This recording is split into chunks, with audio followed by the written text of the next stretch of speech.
dark and stormy night. What shall we discuss? How about the most controversial and misunderstood piece of ordnance ever used in U.S. military history? A bold statement, but I think quite a true one. The Williams bullet. Yes. Don't say it by its other name. Don't call it by its other name. No, oh, what, the cleaner bullet? The cleaner round. Yes.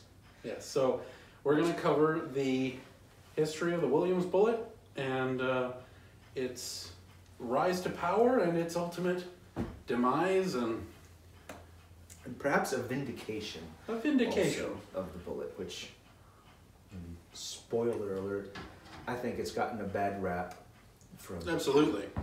Absolutely. It incorrectly gets labeled kind of a blunder of the war, but I think, as we'll discuss, it's a lot more to do with politics and personalities rather than the actual performance of the bullet.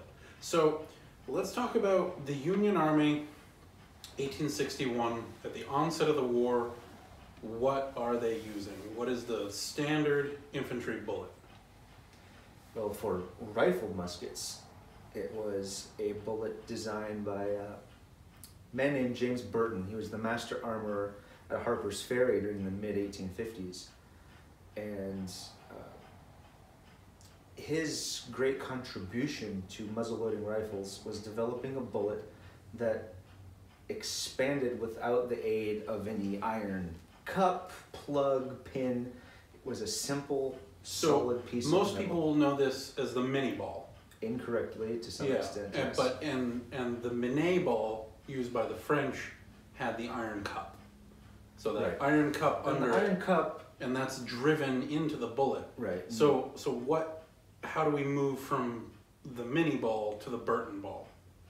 Well, the mini, that iron cup, see, this is one that had been fired, and the cup, you can even see how it's been driven forward at an angle. It did not evenly move into the bullet.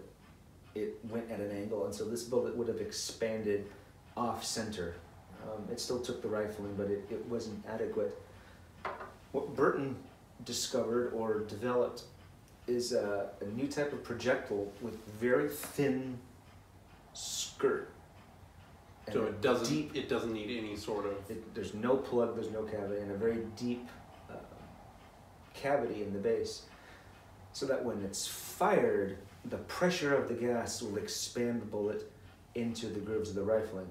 And when he developed this in about 1854, 1855, the bullet was sized to .5775 inches, and it was designed to be used in a .58 caliber rifle. So 5.80 with a .5775 bullet going down. So it was an extremely snug fit. 1/2 of 1,000th of an inch was all the windage.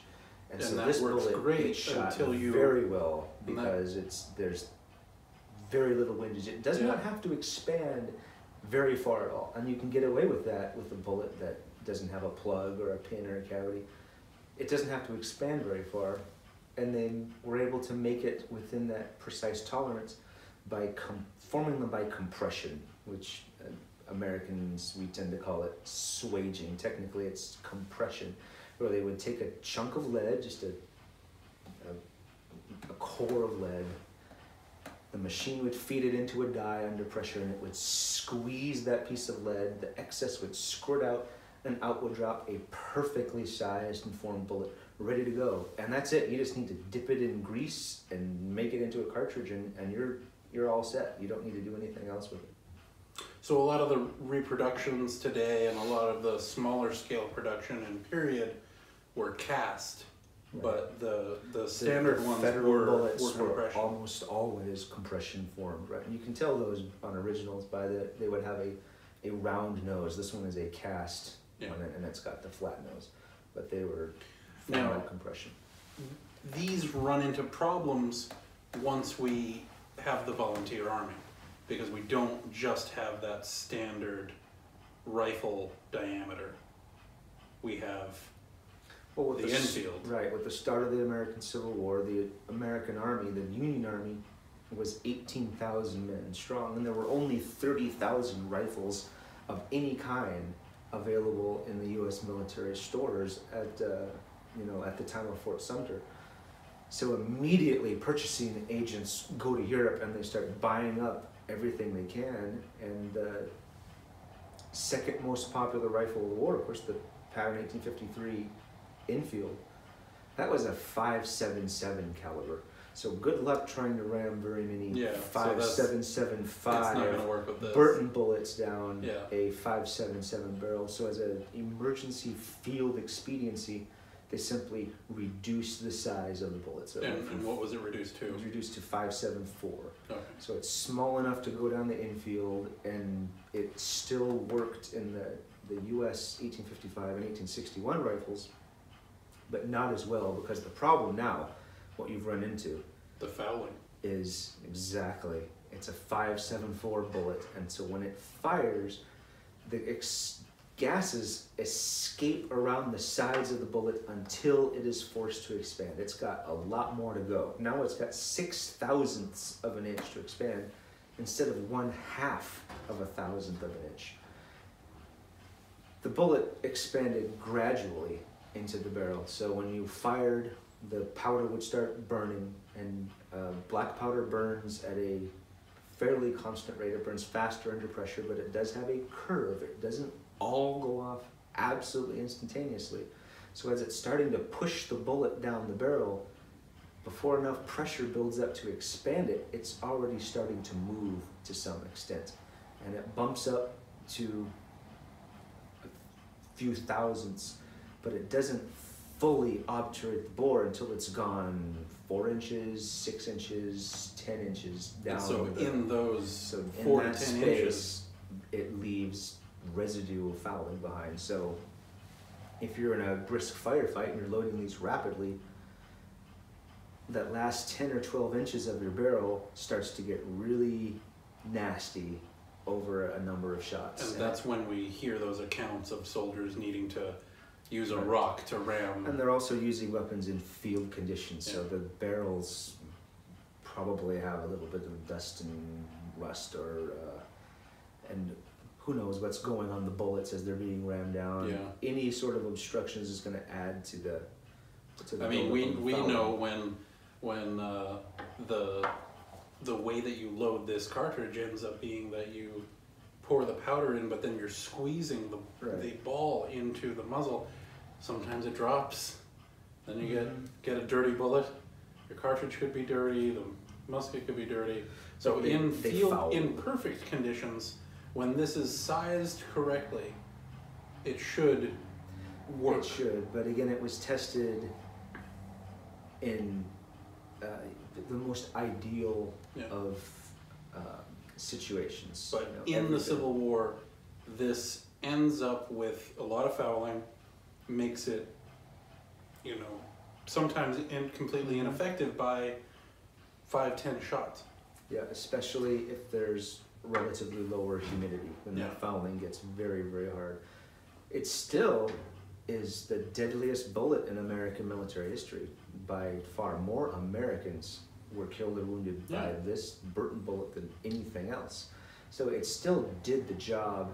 It just didn't do it as well as it did when originally designed in 5.775. But no one saw that coming. Burton certainly never saw it coming. He was actually in England at the time helping them produce their Enfield rifles when the Civil War broke out. But he would have never imagined that his bullet would have to be used in another caliber of rifle. It just wasn't conceived of. Yeah. But you're right, you have that problem. So now we've got a rifle with a bullet that works, but it doesn't work great. So the door of opportunity was open to someone to come up with something. And people did. I mean, the contractors, the inventors are frothing at the mouth to get those contracts from the government, and the government is actively searching for better ordnance. So there's a lot of money flowing too, and everyone and their uncle is banging on the door of the ordnance department saying, look at this new invention, this is going to win the war. And we see that the amount of experimental bullets and projectiles.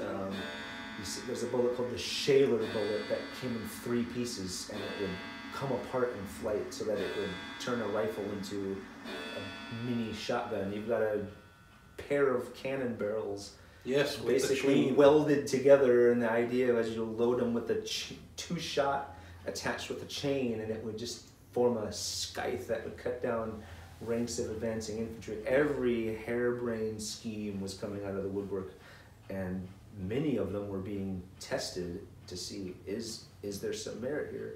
And so there's money to be made. So enter in 1861 a man named Elijah Williams, who's the inventor of course, the Williams bullet, that both then and today, the misinformation, the misunderstanding, and the controversy around it has existed almost from the day that it was introduced. But so let's lay out what was the intent of the Williams bullet. He wanted to design a better performing bullet than what was then in use. And that means more accurate, ease of loading, right, rate of fire. Perhaps his big thing to start with was sealing the barrel against the gases of the charge that's been fired, which the Burton Bullet did much better as a 5.775, but when you reduce it down to 5.74, those gases are escaping around the sides of the bullet before it expands. And it also reduces the force of the gas behind the bullet, so it slows the bullet down. The bullet doesn't take that full force of the charge, so you're wasting some of the energy of the powder that goes around it. So Williams, he designed a bullet that, out of all the Williams variants, they're commonly called Type 1, 2, and 3 by but it should be called more Civil War bullet relic hunters who dig them up have given them these names of convenience just to categorize them.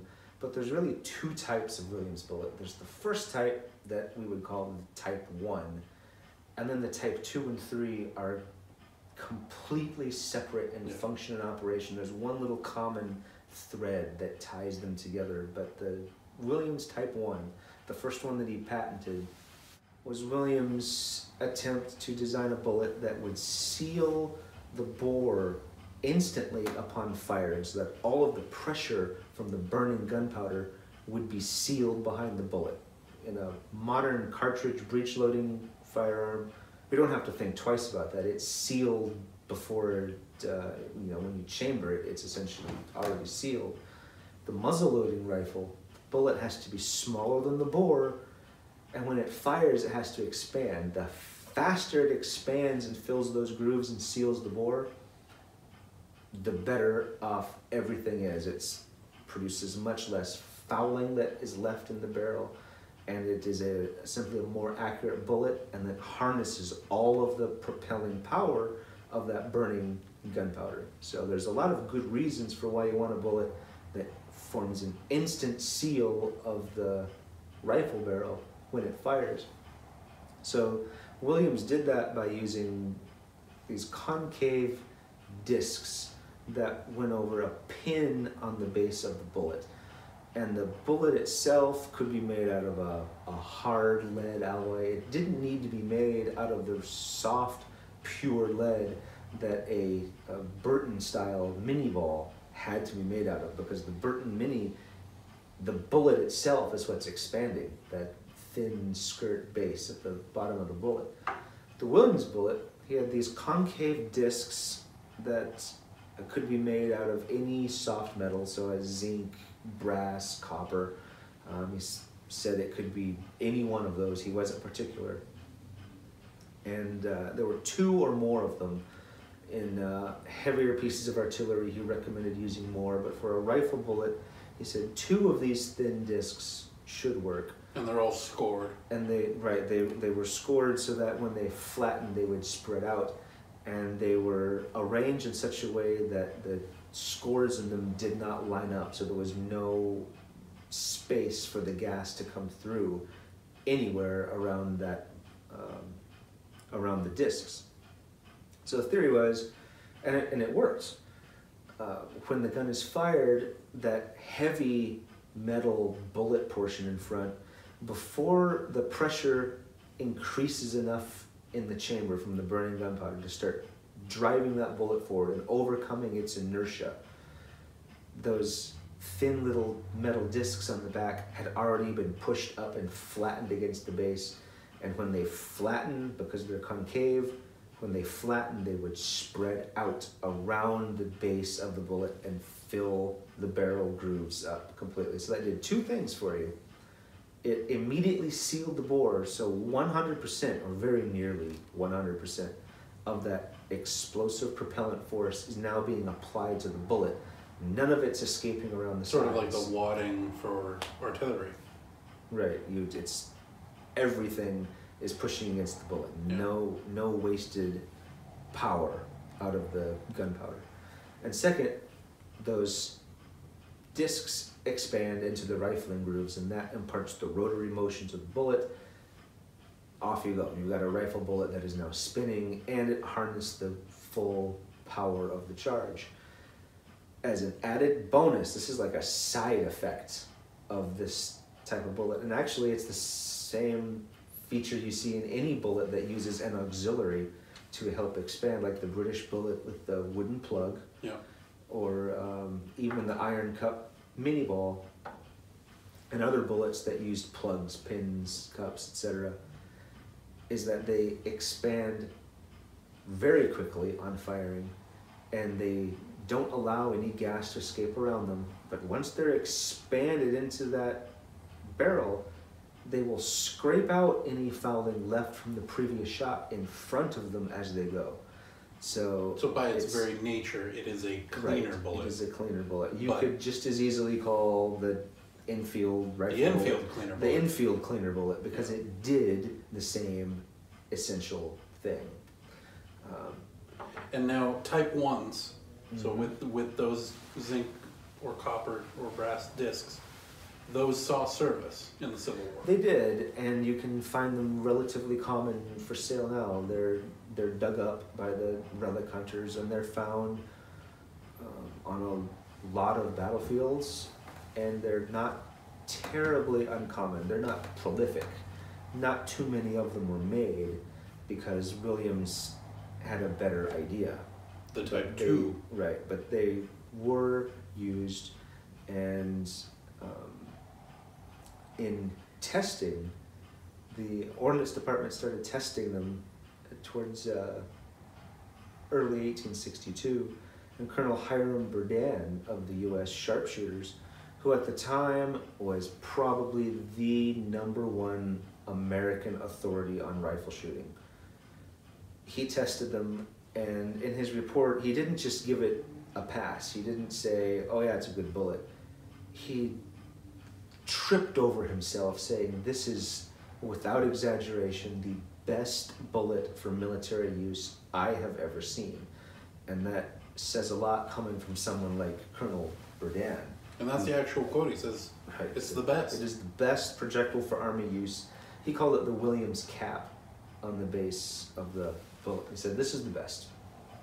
So the bullet was adopted, it entered service, and Elijah Williams of Philadelphia, Pennsylvania, wasn't content just to leave it at that. He went back to the drawing board, so to speak, and came up with, he called it an improvement on rifle bullets, but it was really a completely Yeah, it is a completely different animal. And that's where we get the Williams, where collectors call them type 2. Type 2s.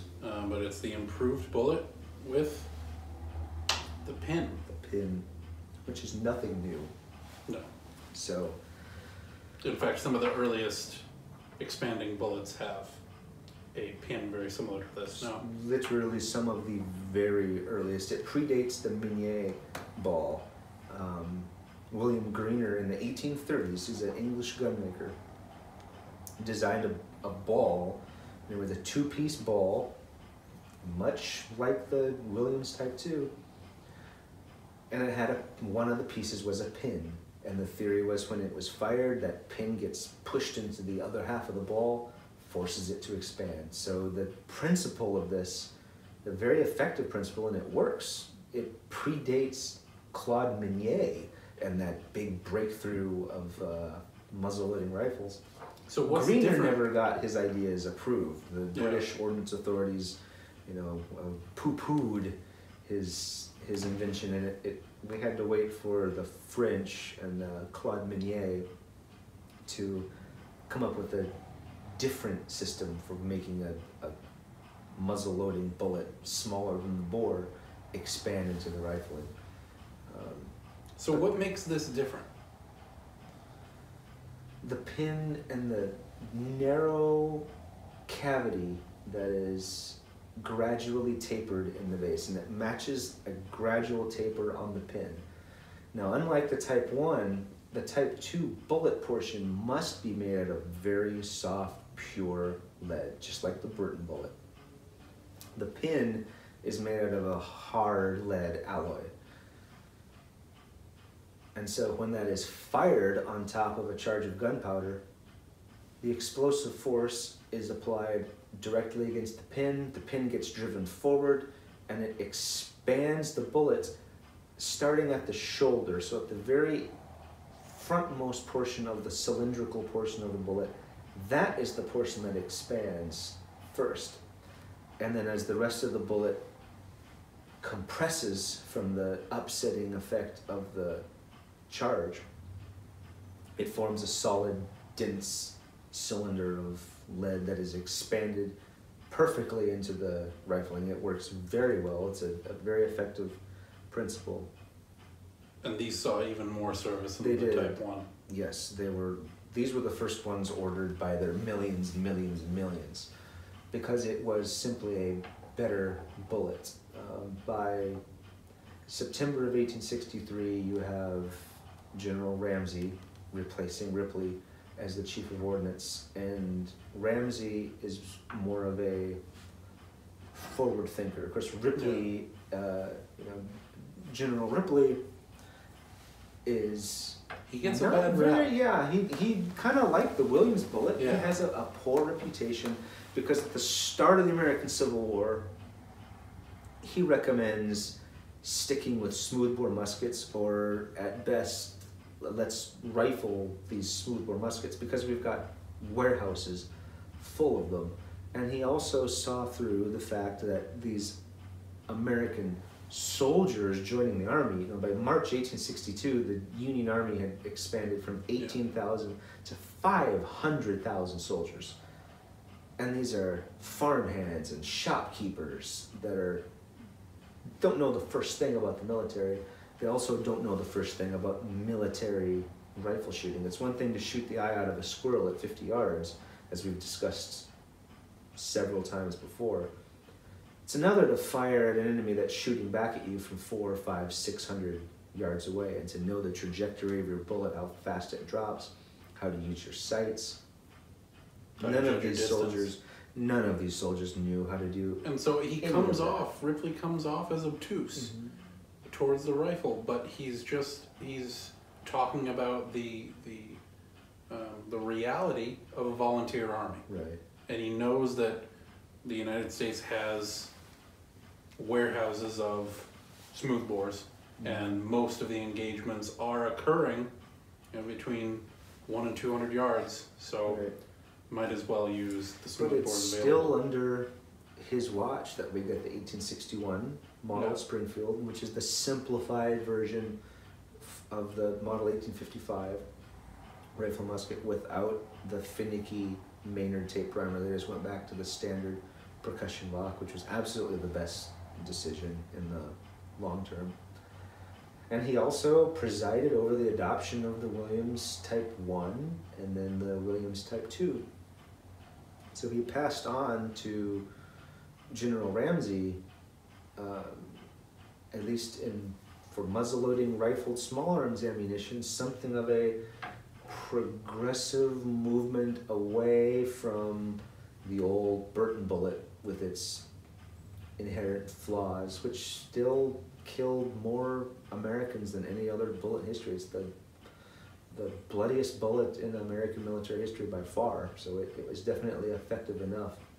But Ramsey really takes this and runs with it.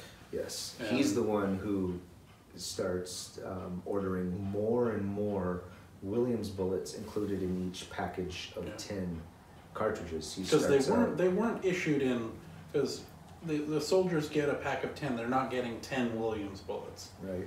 They're getting 3 and then 5 and then 6 and then the 6 at the end. It was 6 in August of '64. It went up to 6. So that's 60% of the ammunition in a soldier's cartridge box. In theory, by August of 1864, was Williams bullet. And so the Williams bullet is the second most commonly used bullet of the American Civil War. Even more than the Pritchett. Far more than the English Pritchett. Yeah. I mean, millions of those were imported, but 350 some odd million Williams bullets ultimately were produced. Now by the time we're talking about 6 in each cartridge, we're already on the Type 3. Yes. So what does the Type 3 look like? Type 3 is the same thing as the Type 2. The only difference is that the soft lead bullet portion has been shrunk down to save on the use of strategic materials. Of course, soft lead is expensive and not very easy to come by. So Williams thought, well, if I can reduce the amount of lead that the bullet is using, it's going to be a strategic benefit, a cost-saving measure to the government. And that was well taken, and the Williams Type 3s, of which they made 300 million of the darn things. 300 million? Yes, Williams Type Wow. 3s. Soldiers didn't, by the evidence we have, the common soldiers didn't take to them very well. So at the beginning, there are glowing reviews. We have Berdan. You can't get a better stamp of approval than Hiram Berdan. Right. And by most newspaper references, glowing support. But then, based on our experience and based on our, Civil War archaeology, the relic hunting, there's evidence that soldiers did not care for them. And this is where we have to be careful making conclusions about digging up piles of Williams bullets, because that's what happens a lot. Relic hunters with their metal detectors will find these caches of nothing but Williams cleaner bullets, hundreds of them in a pile with no few or no Burton bullets found with them. So you have to account for that. Why are there piles of just Williams bullets? If it was an ammo crate that had fallen off a wagon, there would be Burton bullets mixed in with it, but these are just Williams. So one theory is that the soldiers started to throw them away. I don't know. I haven't seen any physical written evidence from soldiers writing home or writing reports saying, dear Pa, I can't stand these new finicky bullets they issued us. So we have to go off of the archaeological record, these numerous piles of Williams bullets found by themselves with no other rhyme or reason to them, and what we know about their documented use during the Civil War. But applying a little bit of experimental archaeology, then putting yourselves in the shoes of a soldier in the Union Army in 1864, I think I know why the reputation started to go sour among the common soldiers. Now, picture yourself a Union soldier in let's just say late 1863, winter of 63. When do you load your rifle the most, or for what? What reasons do you have to load your rifle in ordinary ho-hum, I'm a soldier in camp and the Bobby Lee's over there somewhere? So day to day, Right. the only time you ever need to load your rifle, guard duty or picket duty. Yes. So you're a soldier, you're going on picket duty, and you load your rifle, and you do your shift at picket duty. You go stand out in the swamp for 6 hours, and then you're off duty, and you come back. You've got a loaded rifle because you don't want to go on picket duty with an empty rifle, or on guard duty with an unloaded rifle.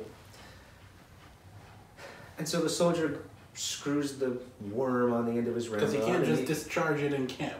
No, well, there's two reasons why you don't want to unload your rifle musket by shooting it in a military context. The first is now you've got a dirty rifle, you got to clean the thing. Yeah. And second, if there's a gunshot, everyone is going to, well, you're loaded so that you can sound the alarm. That's an alarm bell. Everyone's going to grab their rifles and run to the front to see what's going on. Yeah. So they have to be pulled, and that's why there's millions of bullets with evidence of being wormed out all over the eastern half of the United States, because every soldier who went on guard duty loaded their rifle, did their guard duty, and then unloaded it by pulling the bullet, and they would throw away the bullet that they had pulled. And so they're very common. You can get them for $5. But you wouldn't want to load a Williams bullet. I would recommend against it, because if you think about what would happen when you load a Williams bullet, you pour the gunpowder down the barrel, then you ram the Williams bullet down, and it's seated on top of the gunpowder. And then if you ram it with a couple good, firm, solid taps to really make sure the bullet's seated, what the soldier has just done is, by ramming hard on the bullet portion, he's forced it down onto that plug, and the only thing that super soft, buttery soft lead can do is expand outwards. So what the soldier has inadvertently done is expanded his Williams ball without firing it, and it has expanded to fill the grooves of his barrel exactly as old Elijah Williams had planned, although instead of the rifle's ramrod doing it, he imagined the force of the exploding gunpowder. But now the soldier's got a expanded solid chunk of lead pressed out against the rifle wall of his barrel, and that isn't just going to worm out. That is a stuck ball. So now the soldier's got problems. He's got to go see the armorer, who's either got to try to screw it out somehow with a heavy-duty ball puller, or maybe even have to unscrew the breech plug. It's an ordeal at best. So the soldiers going on guard duty, I think it's a reasonable assumption, would have gotten a distaste for the Williams bullet because of that. So they're like, I don't like those cartridges that come in the colored paper. I'm going to stick with the Burton Bullet for my day-to-day purposes. That, and there was a few other reasons why the Williams bullet started to fall out of favor. And there's a reason I say it's the most controversial bullet in military history. It's not just today. We argue over it today. And in fact, people are... The Williams cleaner bullet, the name and the function of it has been so ingrained that trying to clear the air about the reality of what these bullets were. To start with, it's not just one monolithic bullet, type 123. It's not the Williams cleaner bullet. They're two distinctly different types with two completely different functions of operation. But they're just known as William cleaner bullets. But Elijah Williams himself, this is probably the number one reason for all the misinformation and the controversy. He dies in May of 1864. He gets a brief illness and dies very quickly. And so he is gone and out of the picture. He is not there to defend himself or his invention. And it's interesting, right before he died, he had patented an even more advanced form of self-expanding bullet that wouldn't be adopted. He's dead. He's not there to argue for its adoption. And General Ramsey, the chief of ordnance, is he was a friend of President Lincoln. Yeah, he was a political animal, and he. But he was a forward thinker, and he knew. But this bullet is a good thing. I want to use more of it. And even after Williams died, he puts out the order for the 6 rounds. Yeah, Williams dies in May of '64. By August of '64, when Elijah Williams isn't around to profit from it, so he's not here to make the money on the royalties of his patented. So Ramsey recognizes this as a better round. It is a better bullet. So that it's not, if 6 rounds are in every 10, that's not 6 rounds to clean for the 4 more effective Burton balls. Right. It's simply actually replacing the bullet.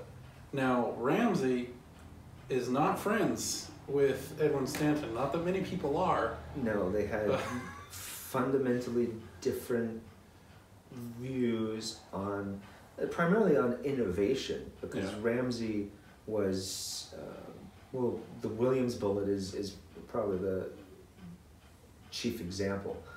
Use the best we have, even though the Williams bullet was expensive.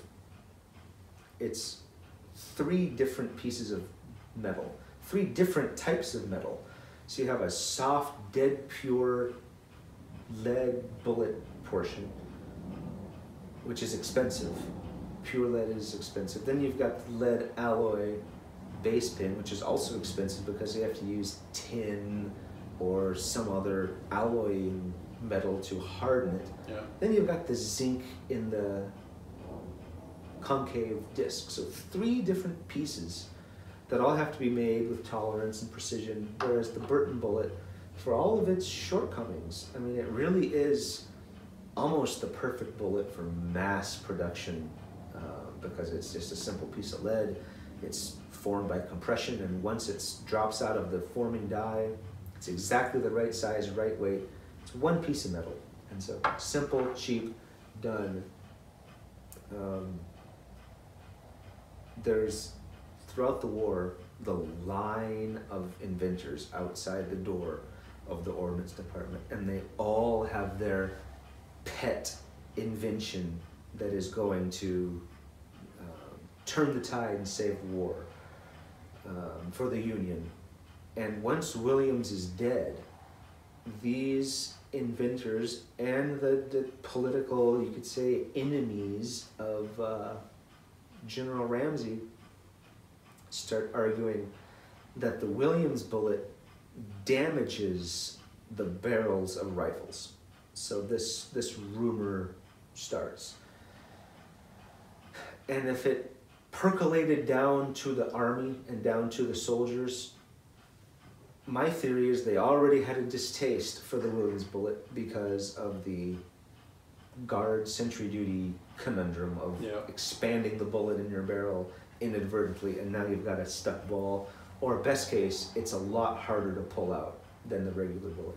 So they already had a reason to be skeptical of it, and soldiers are notorious for that. They'll cling to a rumor, and it will just persist. So when they start hearing that the Williams bullet could be damaging their rifle barrels, well, who has to account for if your rifle gets damaged? The soldier's got to account for it. And so it's what were they saying that the zinc does? They're saying it's injurious to the bore to shoot a Williams bullet, which is patently not true. It is simply not true at all. The zinc, the tiny little bit of zinc, will not damage a So they're saying it's like scraping out the rifle. Right, they're saying it's damaging the grooves of the gun, so don't shoot it. And everyone wanting to get their particular bullets patented and adopted by the because the money's still flowing. Yeah. And Williams is dead. He is no longer around to defend his invention. But right in August of '64 is the high water mark of the Williams, and we get General Ramsey's order. By order of the Secretary of War, it is hereby directed that hereafter, in the preparation of rifle musket ammunition, 6 cartridges made with the Williams bullets shall be included in every package of 10 cartridges. And then General Ramsey is promoted. Yes, congratulations, General Ramsey. You're the Chief of Ordnance, and now you've been promoted to Inspector of Arsenals. Ah, yes. Yes. A prestigious. Congratulations. Go inspect your arsenals. And Major Dyer was then selected as the next Chief of Ordnance, and he was promoted to Brigadier General overnight, so jumped up 3 grades. So it's a clear political promotion, and Ramsey is promoted out of the way. Right. And within 7 Ramsey days... is replaced on September 12th. Yep. And here's the order, September 19th, 1864. A week later. From A.B. Dyer, Brigadier General, Chief of Ordnance. Circular number 41 of 5th August, 1864, which directed that 6 cartridges made with the Williams bullets should be included in every package of 10 cartridges for rifle muskets, is hereby revoked. And this is where it gets interesting. No more Williams bullets will be made up into cartridges after the receipt of this circular. Such bullets of that kind as may be on hand will be retained until further orders, but will not be used except in case of emergency.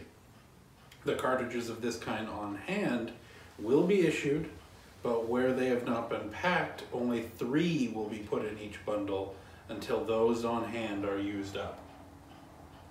So, the Army has millions of these bullets on hand, Yep.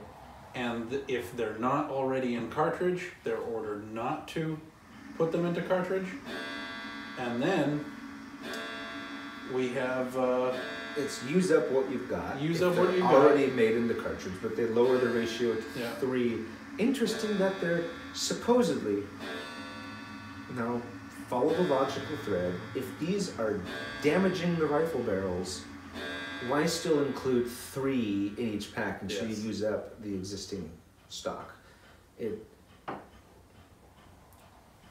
Something's fishy in Denmark here. Yeah, something is rotten. Yes. But, and my favorite anecdote is the fact that they have all of these bullets left over that are not in cartridges. Mm-hmm. So what do you do with them? Shove them in artillery shells. That is amazing. Williams cleaner bullets. Yep. And shrapnel shells. And this it does the job. This is profound engineering, and it's by the end of the war, it is reduced to shrapnel. It is. It's taking the place of a musket ball. Yeah. Yeah. And it's so the misinformation and the controversy around this bullet is as old as the bullet itself, and it goes from its high water mark, 6 out of 10 in every pack, to don't make any more into cartridge in a little more than a month and a half, or less than a month and a half. And with an order like that, it's very likely that a lot of the soldiers would not hold on to them. Well, it makes sense to me that if you're, again, put yourself in the shoes of a soldier. If you can get away with throwing away some heavy stuff in your pack and you won't get in trouble for it, I'd throw it away. Yeah. So if I'm carrying around or even on a larger 6 out scale. of 10 Williams bullets in my cartridge box, and no one's gonna yell at me if I throw them away. Yeah.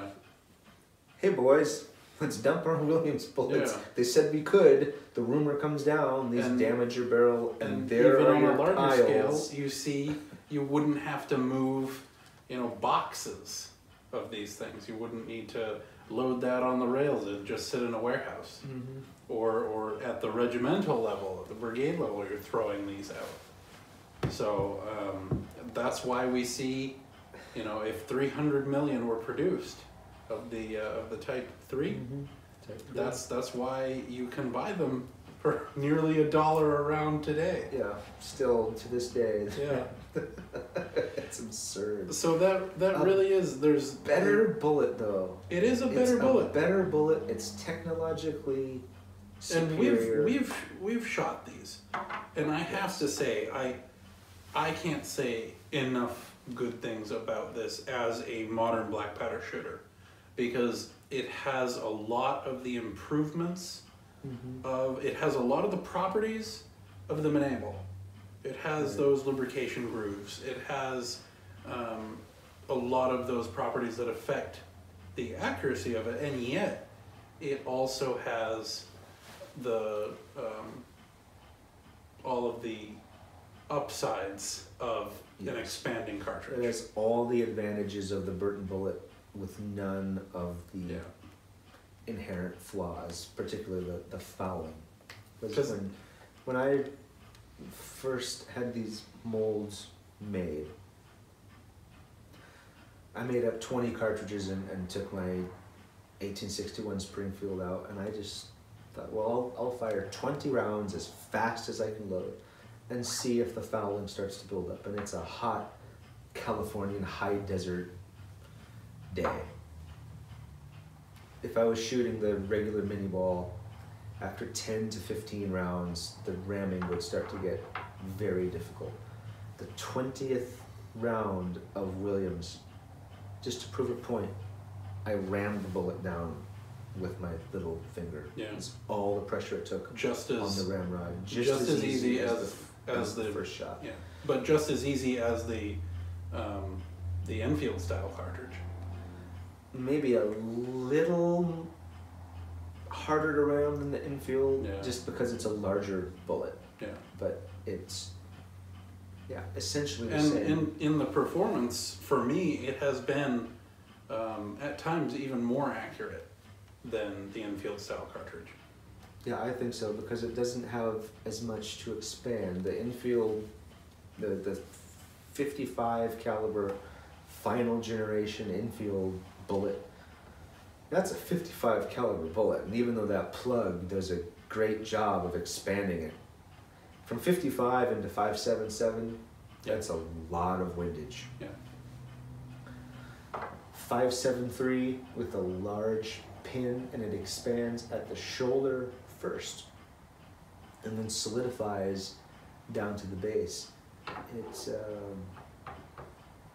I think definitely it is more inherently accurate than the Enfield, and I would go so far as to say more accurate than the Burton Bullet, at least in 5.75.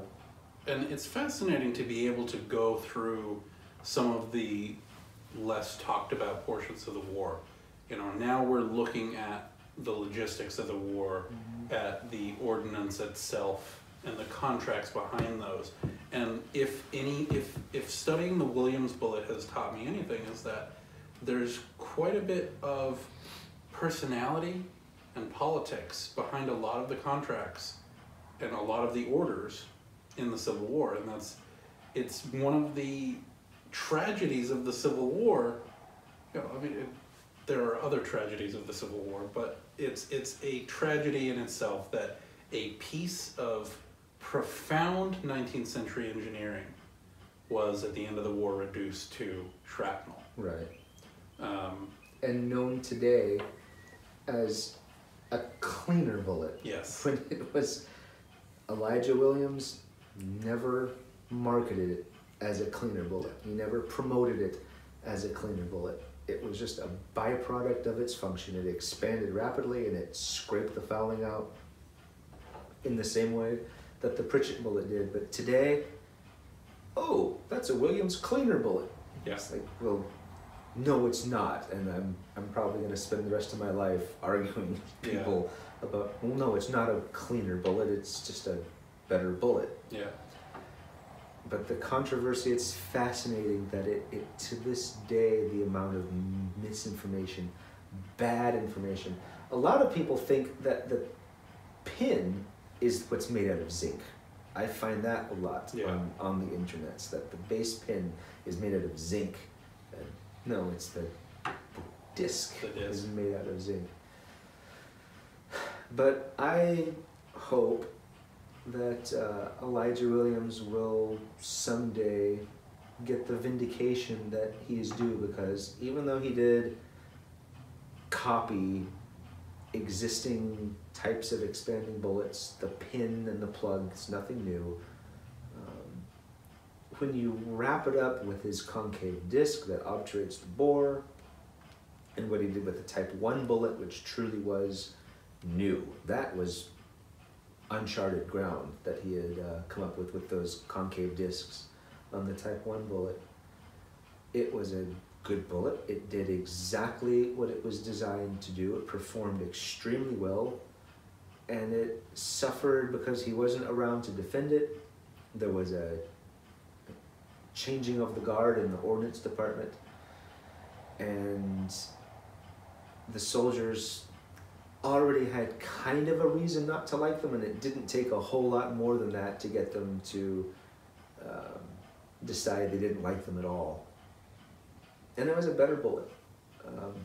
I would like to know how many soldiers actually didn't like them versus the ones that did, because there are a great number of them that are recovered that have been fired, especially around Petersburg. The Type 3s, they're dug up by the thousands, so they were used. Soldiers were ramming them and firing them. I just wonder at what ratio, if they reach in their cartridge box, they pull out a blue cartridge, did they put it back? Did they throw it away? Yeah. I wonder, because there's no documentary evidence for it. And the evidence we have are piles of just wounds. Bullets. You have to deal with that. But I think I'm a fan of the Williams bullet. I think he had a good idea. Yeah, he solved a problem, and he came up with a better bullet. Yeah. So, and he's been maligned ever since for making a cleaner bullet that didn't work. Yeah. It's just, history is ironic. So that was exploring one of the great mysteries of the Civil War. And hopefully clearing the air about some of the misconceptions. Cleaning the air. Yes, cleaning. Cleaning. Yes. So. Growing. Yes. So, thanks for staying with us on this discussion of the Williams bullet, and hopefully that's been a little enlightening about a fascinating piece of Civil War engineering that saw its rise and swift demise during the war. If I would say, the most misunderstood and controversial bullet ever officially adopted for use by the Army. I can't think of anything else that unfortunately comes close. And should you have any other questions, leave it in the comments below. Well, shall we? Shall we away? All right.